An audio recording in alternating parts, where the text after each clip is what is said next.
Welcome to The Gateway, your compass through the magical waters of spirit communication, broadcast live from United Public Radio Network 107.7 FM New Orleans. I'm your host, C.L. Thomas. One of the things I've learned about mediumship over the years is how many other people I've met who are gifted with the same abilities. I'm one of those people, and I know this is very controversial. I'm definitely one of those people who believe that everyone out there is gifted with a set of abilities, whether they believe it or not.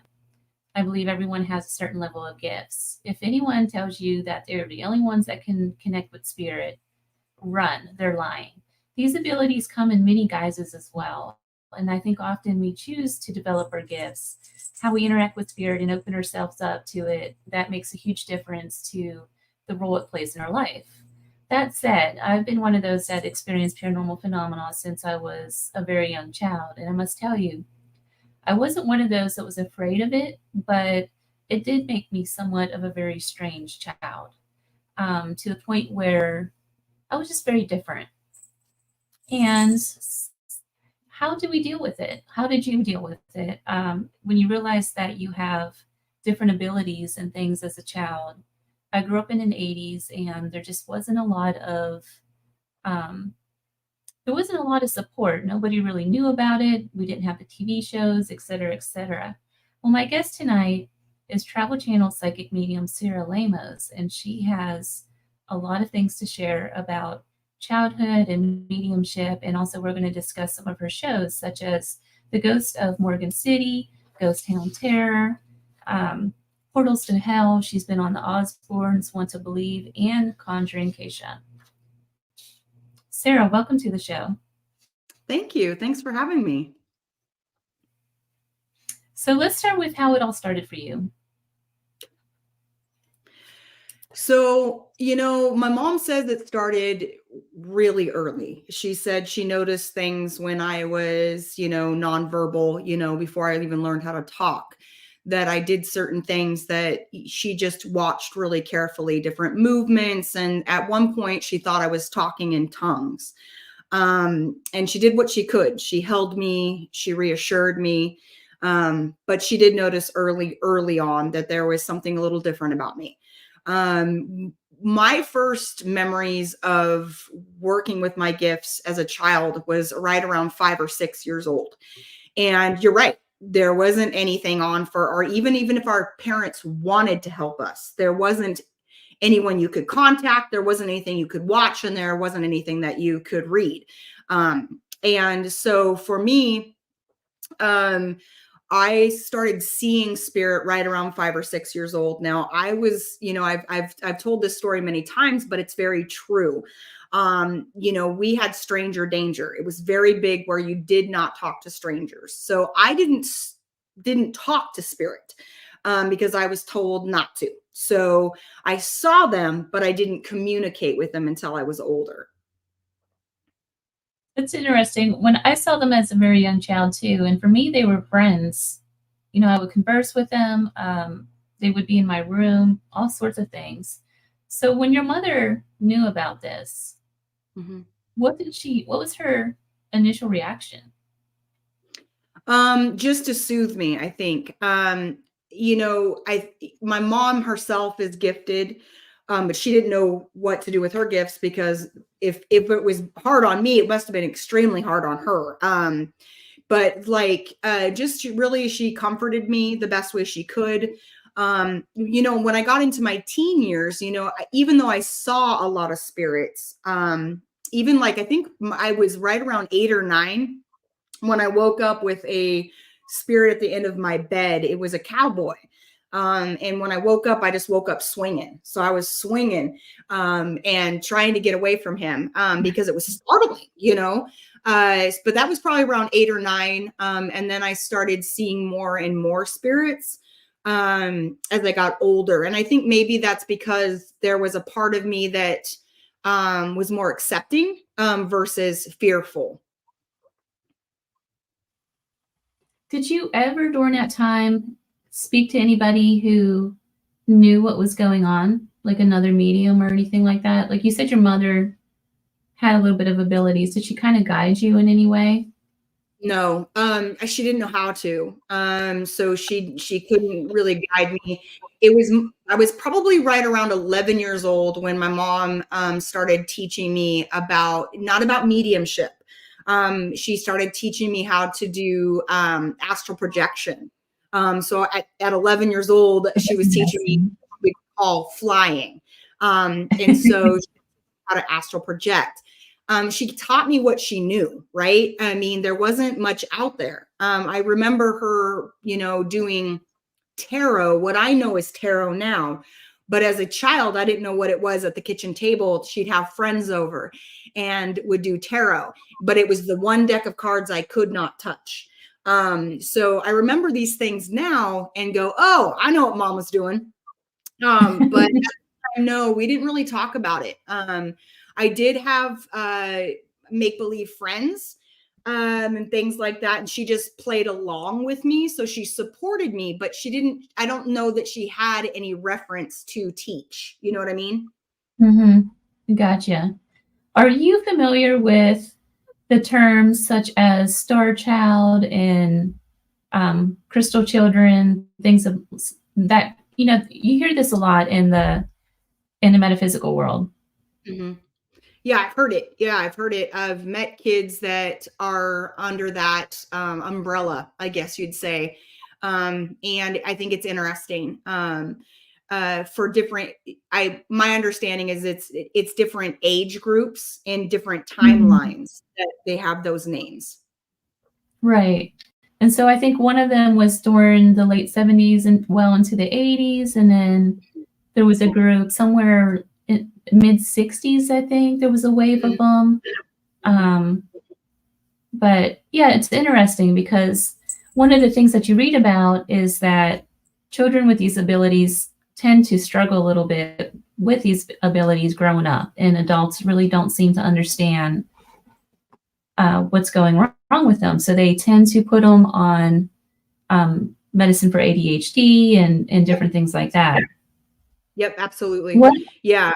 Yeah, I think also, as I grew up, I had a harder time learning because I was very distracted.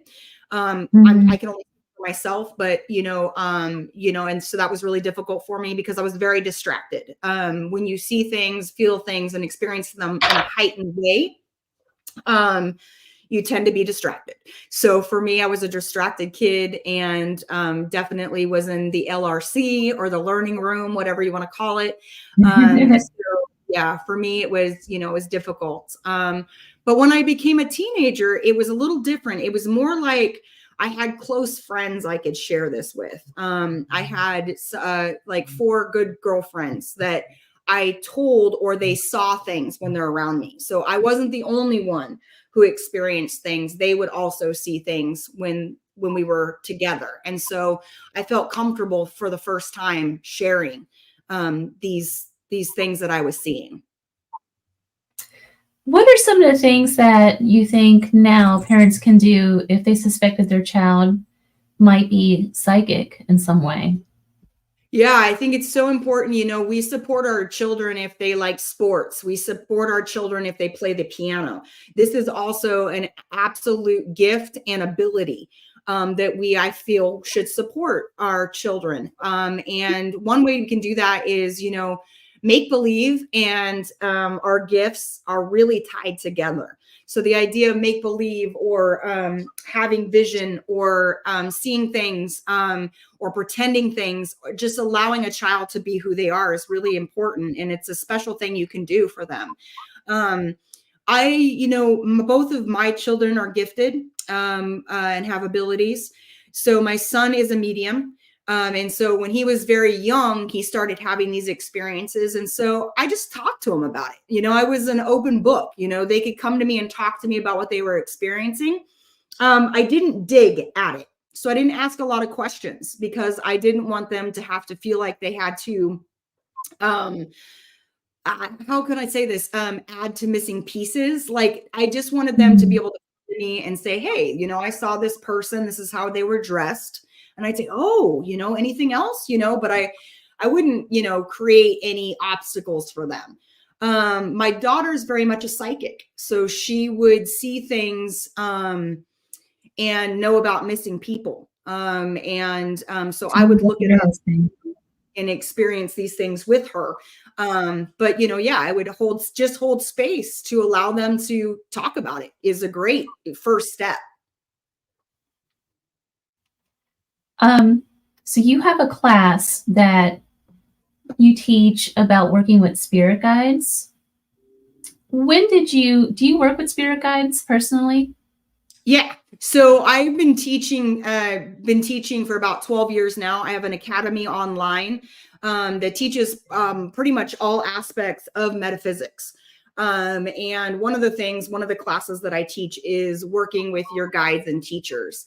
And at first I had no idea what guides were. I just knew because there was nobody that taught us these things. So it was Right. like I experienced these things, but they didn't have a name, right? And so sometimes people ask me, "Hey, Sarah, do you do this?" And I'm like, "It's a name. Yes, I do it, but I didn't know it was called that because there was no education." So now I love people and helping them fine tune their gifts and abilities. How long ago or let me reword that. How did you find out that you had a guide? Reading, finally finding education. I'm really grateful for those that kind of went before us, like Sylvia Brown. At least we had something to lean on and to educate ourselves with. So I really appreciated, she hand wrote over 60 books in her time with us here on this planet. And she was able to share her thoughts at least. And what I always say to people is, as you are out there trying to find out if you are a sensitive, if you're a medium, if you're a healer or whatever, take what you want, leave the rest. So you may not agree with everything that author has to say, but there might be pieces here and there that you can use to help yourself. And so Sylvia was one of those for me. Do you have other influences that you've read? Yeah. So for me, I also, Lisa Williams was my teacher. And I really appreciate all that I learned from Lisa Williams. Now I tend to learn from those that I work with, like Cindy Kaza. I appreciate her and her information and things like that. And so I'm continuing now that there is people writing and there's things that I can learn. I'm constantly learning and growing my gifts. So if you have a case of a young child, say you go into a home and you're trying to help them, and this child is visibly has mediumship gifts, how do you go about counseling them? And how do you decipher whether this child might be experiencing something other than mediumship? Like let's say he has borderline schizophrenia or something like that. Yeah. So one thing that's really big for me is I'm not a doctor. And so I always tell my clients, hey, here's what I'm going to do. I'm going to see this through the eyes of psychic medium. That's my job. And if you feel that this child might be experiencing schizophrenia or anything like that, you need to have them see a specialist. That's not me. And so I can help and I can support in this box, but I cannot step out of that box. And I will not diagnose. I am not certified to diagnose. So it is not my place to say if this person is experienced. I can only say, I suggest you see a doctor. And what the parents do from that point forward is up to them. But for me, it's empowering that child. Because most of the time, like I was scared, that child is scared. They don't understand why they're seeing, hearing, feeling, or knowing these things. And so supporting that child in that is important. One thing that I always talk to parents about is sage spray. So making their own sage spray so they can empower that child to spray it. One of my teachers did that for me. And so I always have them do that. Also creating a statement or what we would call stating an intention.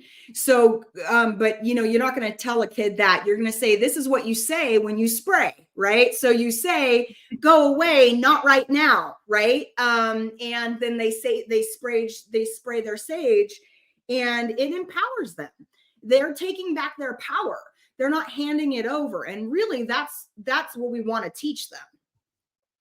There's a lot of adults that could use that as well, actually. Absolutely.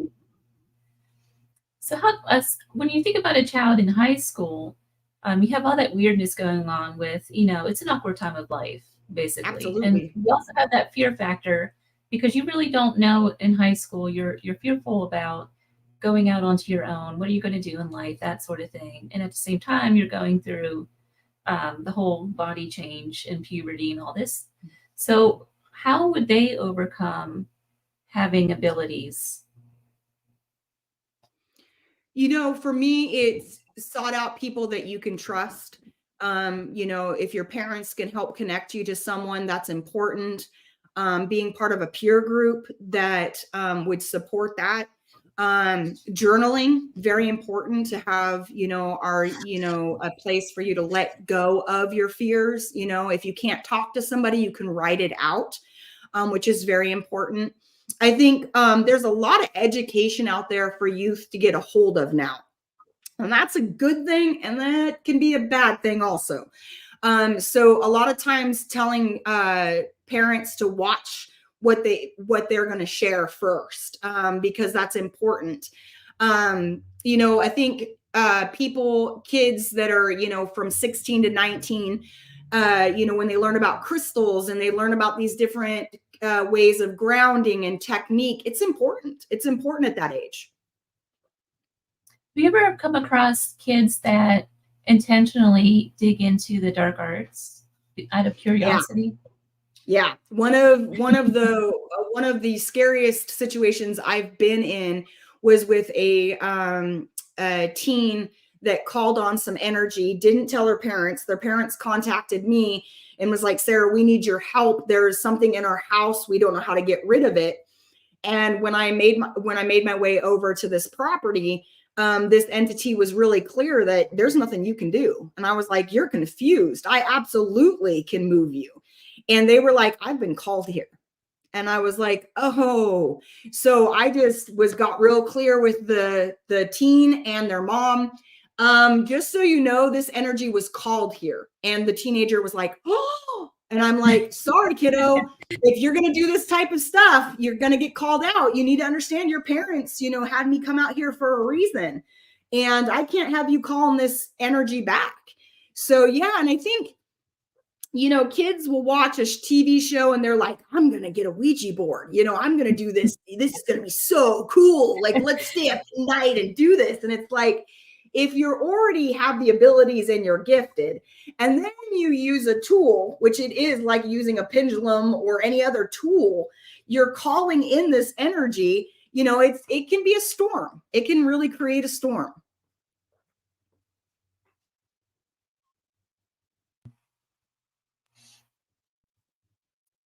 Sorry, there was a little lag there.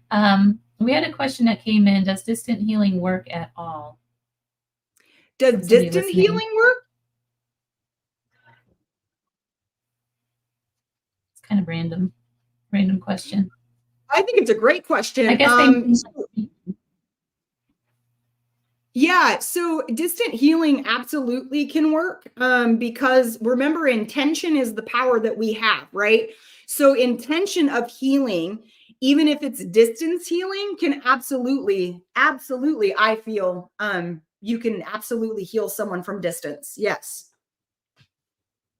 What are your comments about, have you seen the case with Hans Holzer, with the case that he had in Texas, there was a family of 4, and they were in a very haunted house. There was flies and bugs showing up on the property, and eventually the family moved. And he said it was the case that kind of got to him. He said he wished he could have reached the kid. The kid ended up committing suicide years later because he walked away from that haunting, not able to take back his own power, like you said before. Have you come across any cases in your work so far to where you've met somebody and just haven't been able to reach them, or maybe you have reached them? Yeah, so I've worked with a lot of teens. I've worked with usually it's kids from 12 to 19, that are experiencing things because they're going through puberty. And so it is creating what I call sideways energy. And things are happening, things are getting knocked over, televisions are turning on and off, poltergeist like activity, which we now know can happen around teens and their energy, and it gets thrown sideways.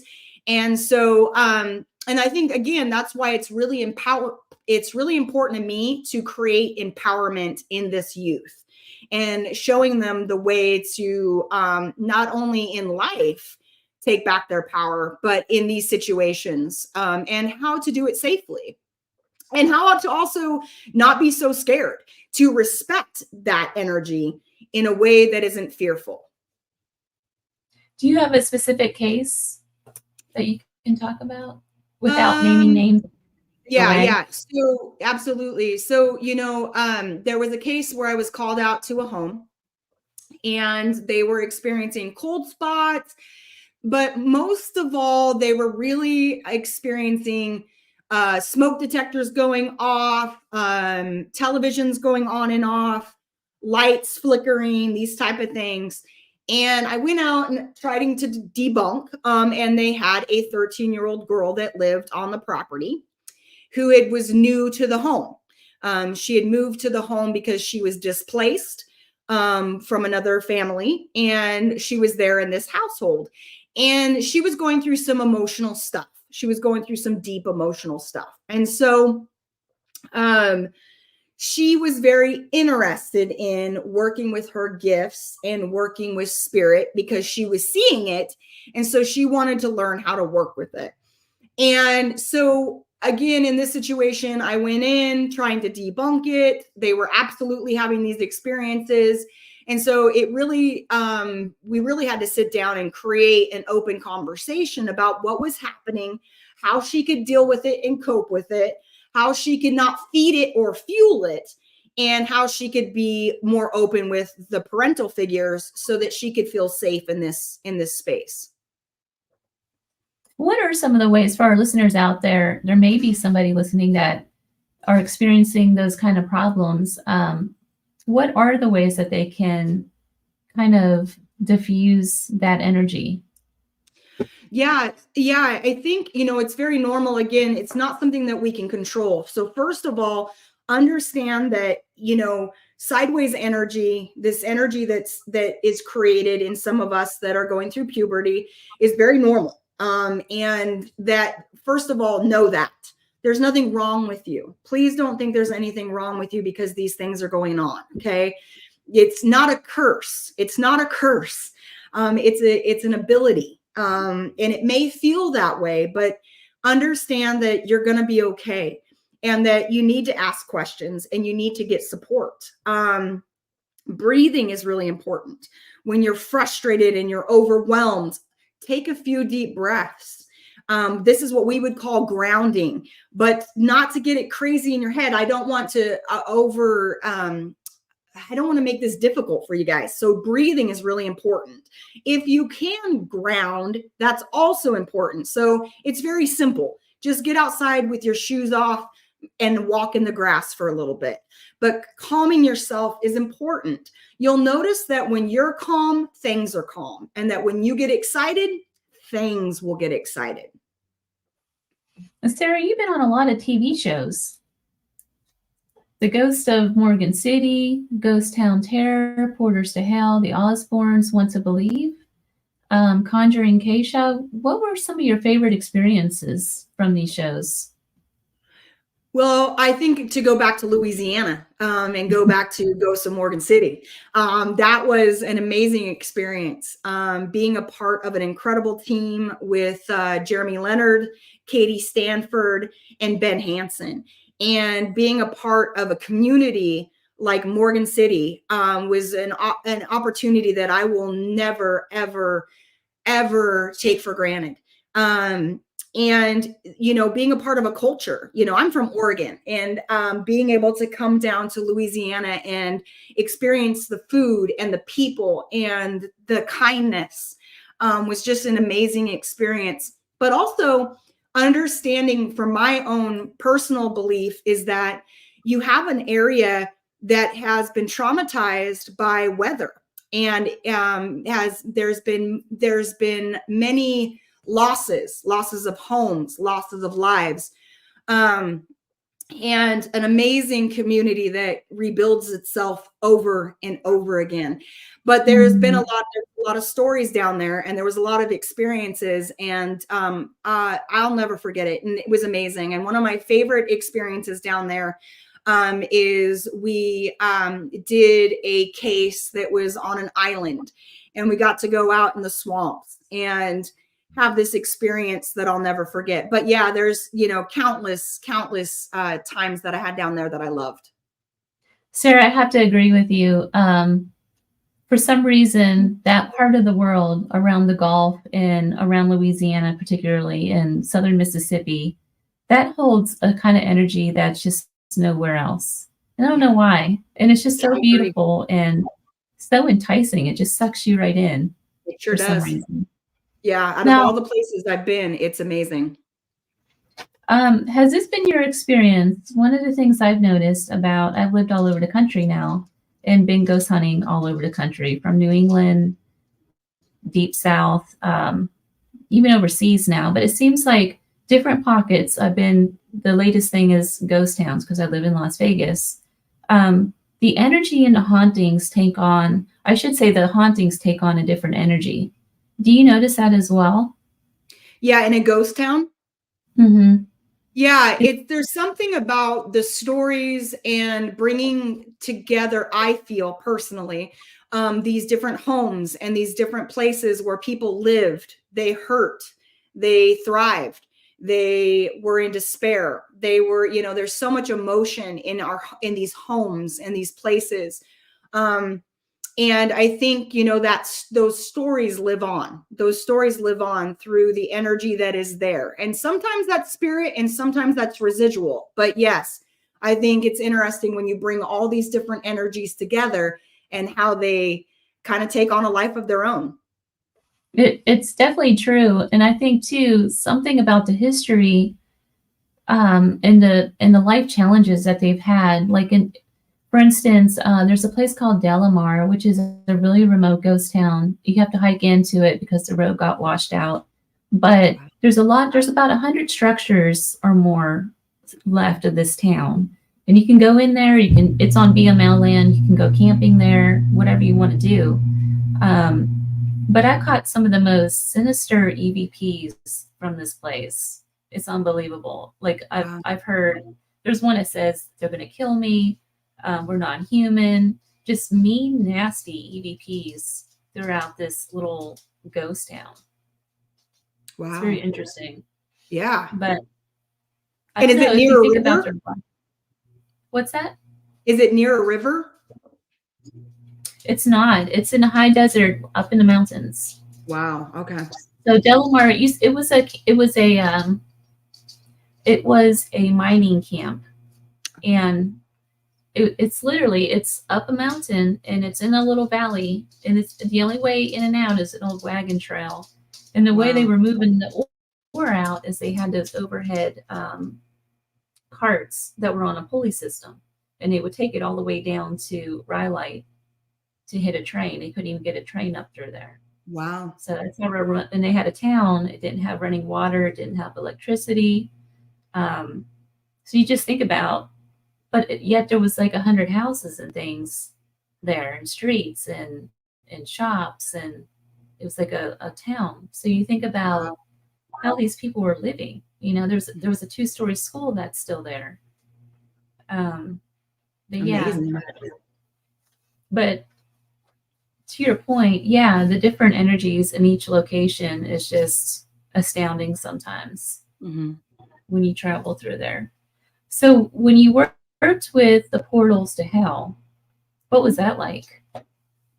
Katrina and Jack were awesome. It was a great experience. One of my favorites was we went to a theater in, where were we? Georgia. And I love theaters, and I had one of my best experiences. And just, I did get to go to several other different locations. One here in Oregon, the Shanghai tunnels, which was quite an experience. Just because even though I lived in Oregon my whole life, I had never ventured there. So it was quite an experience. What is the Shanghai tunnels? Some people may not know. I know it's a popular paranormal destination, but some of the listeners may not know what that is. So, my understanding, all I know is that they had slaves build the cities, but would live underground. So they built these tunnels where they lived and sold their own goods and so forth and so on, and literally lived underneath the city that they built. Oh, wow. Mm-hmm. I don't even think I knew that. They were not allowed to be seen. What were some of the things that you found there?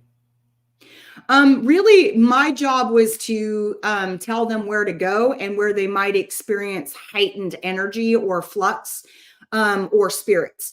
So my job was to let them know if you go down this way or you go down that way, because I do a lot of remote viewing. And so it was like, this is what I'm seeing. This is where I think there might be a hot spot. Out of all of these programs that you've been on, how did it help you grow as a medium? Oh man, it really has. Being able to go, being blessed to be asked to come out to these different locations all over the United States, to some of the most haunted locations. It was incredible to learn how to tap in, tune in, wait for my turn to talk, which I'm not always good at. But and experiencing different energies, different entities, and as a medium, learning, what this energy might feel like versus that energy. So one of the things that you've said is that you end up being the one to help clients heal through mediumship. Can you talk about that? Yeah, as I became an adult, it was a lot more difficult to come to the understanding that this is a gift and this is not a curse. And I need to learn how to work with it. And now as an adult, there is, books and there's television shows and there's these things where I could reach out. And one of the things that I did and I talk about is in my local area, I reached out to many different psychic mediums and said, I need help. And I was told by many, I will not help you. And thank God I found a local metaphysics store that, even though they didn't have all the answers, they were willing to help me. And so I said to myself, that's what I'm going to be for other people. I'm going to be someone that helps. I may not have all the answers, but I'm here to listen. I'm here to support, and I'm here to teach you as much as I have that I've learned myself. So that's what I've been doing for the last 12 years. And my program is called Pathways to Spirit. And it's a 6-month program that takes you through learning about your gifts, through the chakra systems, learning how to work with energy, learning how to live as a sensitive, because we do live a bit different. And there are things that are harder on us, I would say, than others.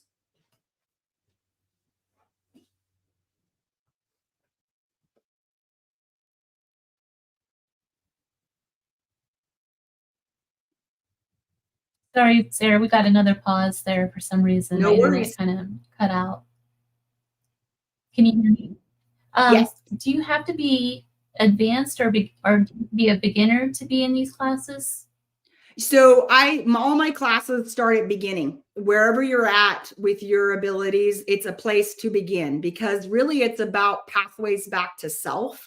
It's finding your connection to who you are and honoring where you're at, and then also learning how to expand and work out those muscles as a psychic and as a medium.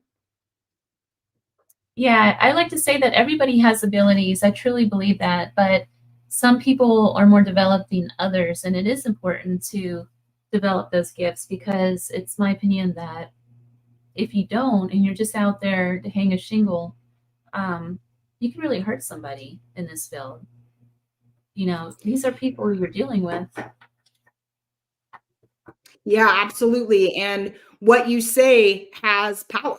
It absolutely has power. And so understanding that, you know, I see different venues where psychic mediums are, sharing what they know, and I honor that. But you can also see that some of the things that they're saying or sharing could be hurtful and could do more harm than good. And I think as a psychic medium, one thing that I am really clear with is I have a responsibility. I have a karmatic responsibility for what I say and what I do. Exactly. At the same time, though, too, you kind of have to make it clear that you're also not a counselor. I come across that a lot as well with people.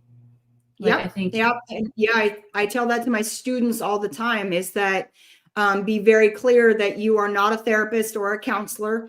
That's not our job. And what we are here to do is to communicate through whatever we know, what we're being given by spirit or source.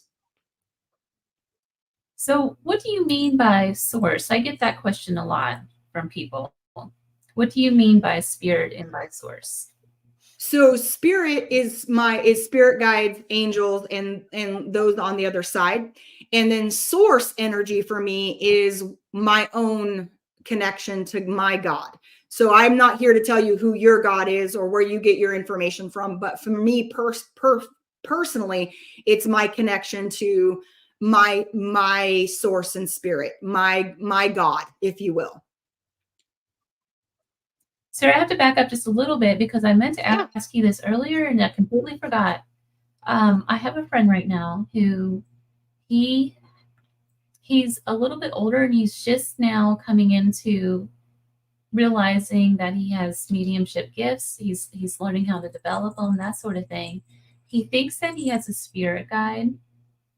What are some of the steps that he can take to actually identify and connect with that spirit guide? That's a great question. I think our connection to our spirit guides is very personal. I do not believe it is the right of a psychic medium to tell someone who their spirit guide is. I think it's a very personal thing. So I love that he's ready to step forward and interact. I think working with your guides is like working with a very good friend. And I always suggest doing guided meditations because in the beginning, we're nervous. We are nervous. What if we do this wrong? What if we do it wrong? What if we do it wrong? And I think what's important is just any step forward is in the right direction. And connection through guided meditations can be easier. And what I would suggest too is honor what you receive.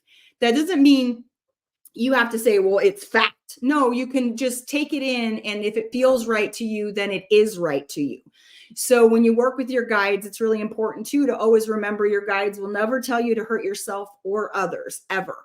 And their real reason to be here is to support us, love us, and protect us while we're here on this plane.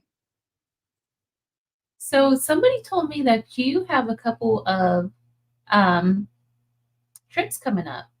Is that true? So trips. Mm-hmm.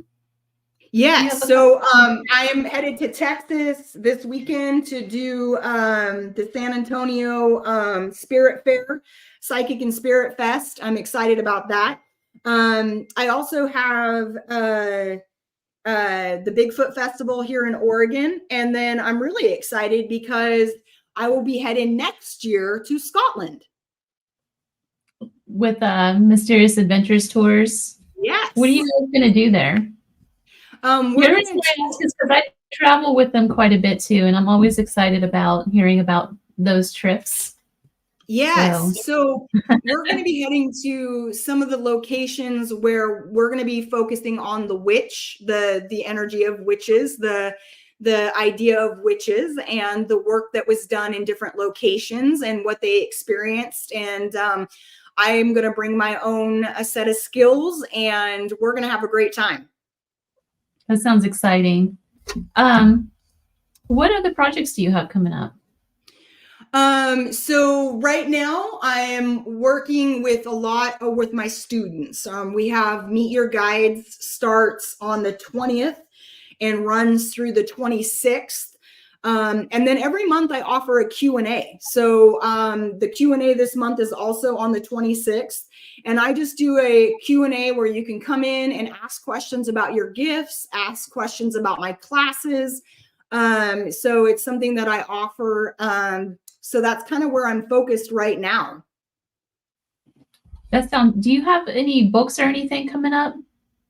Books? Mm-hmm. I have a book that is out right now that you can get on Amazon. And it's all about my story, how I came into my gifts, and also works with you on some protection. So working with sage and different things like that to protect yourself, and protect yourself as a paranormal investigator. So I wrote it as a medium, but also as a paranormal investigator. So the idea of protection is different for everybody. What are some of the suggestions that you have for that? That's another question I get all the time from people. Yeah. So one thing that I think is important is that there's this idea that we have to be protected. And I'm not saying that you shouldn't protect yourself, but there's a fear base around what we do that is very strong. And I can meet people there, and I can suggest things. But one thing I would suggest is don't be afraid. It's not about fear. That's feeding. When you're in fear, you're feeding. So you're feeding something. And so one thing we don't want to do is feed it. And so intention is really important. So stating intention is where we have our most power. So stating an intention that you are safe and that your spirit guides are there, that your angels are watching over you, that you are safe in this moment. And so it is something that we have right now. We don't need sage. We don't need crystals. Because we have the power of our intention. So I think that's really important. You also do have stones and crystals that can protect you, that have energy that is tied to protection. So like smoky quartz and things like that. You can absolutely work with amethyst. It's another great one for protection. Selenite is a cleanser and a stripper, and it's really good for sending back energy to Mother Earth. So, there's a lot out there that you can, wear a bracelet that's made out of that to protect you. Working with the ideas and connections to creating kind of a bubble, if you will, around yourself, or a protection circle around yourself can be done for protection. So there's a lot of different things you can do. There's also working with earth medicine. So like sage that we've talked about. Sage is a great one for removing negative energy and things like that. Pine sage is great for scrubbing and really removing a masculine, it's a stronger energy that cleanses deeper. Using things like essential oils can be helpful. So there's many ways to stay protected when it comes to energy. That's a good point you make about it's all about intention, because I know a lot of people who are afraid to go into haunted locations because they think right away that because they have abilities, they walk into a place such as Goldfield Hotel, that they're going to walk away with a spirit attachment. And it's just not true. That's just not how it works. It's not. And it's at the same time that they think, and I think a lot of this comes from entertainment too. They think that if they have abilities and they walk into a location, they're going to become possessed and that sort of thing. And I don't think that's true either. What are your thoughts? No, I think it's important to understand that everything is not negative. There is negative out there. I'm not going to say that there's not negative spirits. I'm not going to say that.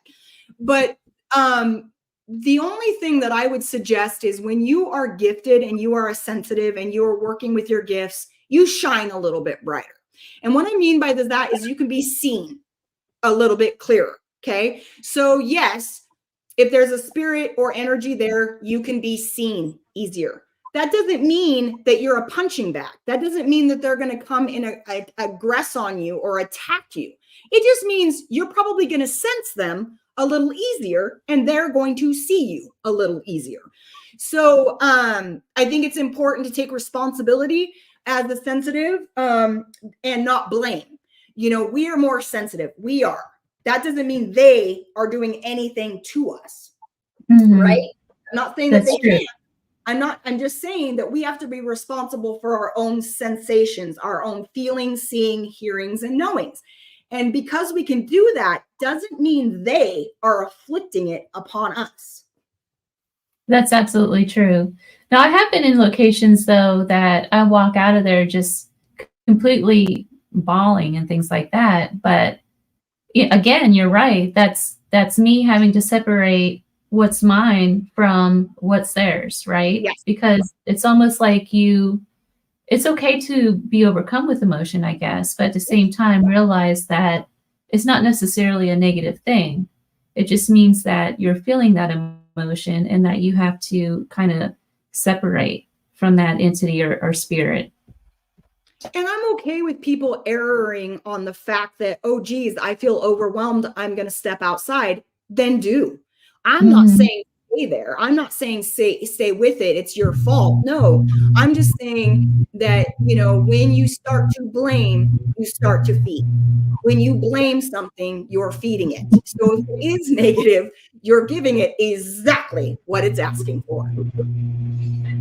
Again, I have a friend who he was a little bit afraid of a lot of the different spiritual world, and you know what happened to him? He went home and he actually got scratched from a spirit, and I strongly believe it was from the location that we were at. And it was because he was very fearful, and it just really fed whatever entity he had come in contact with. It was very interesting. Yeah. Yep. And, you know, I think it's really important that the idea of scratches, right? So this idea of they're scratching us. Energy works in crazy ways. Okay. So energy moves from one location to the next. What it does in between is move. And so we always say they scratch us, but is it really a scratch? We're not manifesting a finger as a spirit to scratch. So I think it's important to know that that could be, and this is me personally, my own personal opinion, a misfire. It could be miscommunication. It could be a blast of energy. But there is no, I doubt there's a spirit going, I'm manifesting my finger. Scratch. It works that way. I think we can be affected. It looks like a scratch, but I'm not so sure that, you know, we don't know everything as investigators. So we're still learning. It's really interesting. Well, Sarah, thank you so much for taking the time to be on the show tonight. Thanks for having me. Is there anything that we haven't covered that you want to add? No, I'd like to say thank you. Thank you for having me on. Thank you for being brave in your own gifts. Thank you for having a voice to communicate about your own belief systems and thoughts on the paranormal. I think it's important. And I think it allows people to come together. And I think this is what's so important, is that we have a community that is open to the idea of metaphysics and the idea of the paranormal, because there are so many people out there experiencing things. And I think it's important that we come together to say, you're not alone. Don't be afraid, and that there is a place for you. You have a place with us. And I think that's important. So thank you. Thank you again, Sarah. And also, if somebody wants to sign up or purchase your book or get in touch with you, how do they do that? Oh, you can find me on Facebook. I'm Medium Sarah Lemos, or you can find me at mediumsarahlemos.com. You can find me on TikTok at Medium Sarah Lemos. Just go ahead and Google me and I'll be there.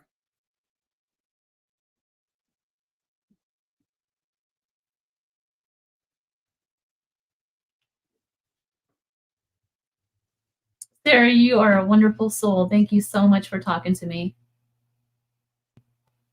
Why, thanks. Yes, now I am. Yes. Are you still there? There we For some go. reason, my internet is for some reason my internet keeps on blocking out.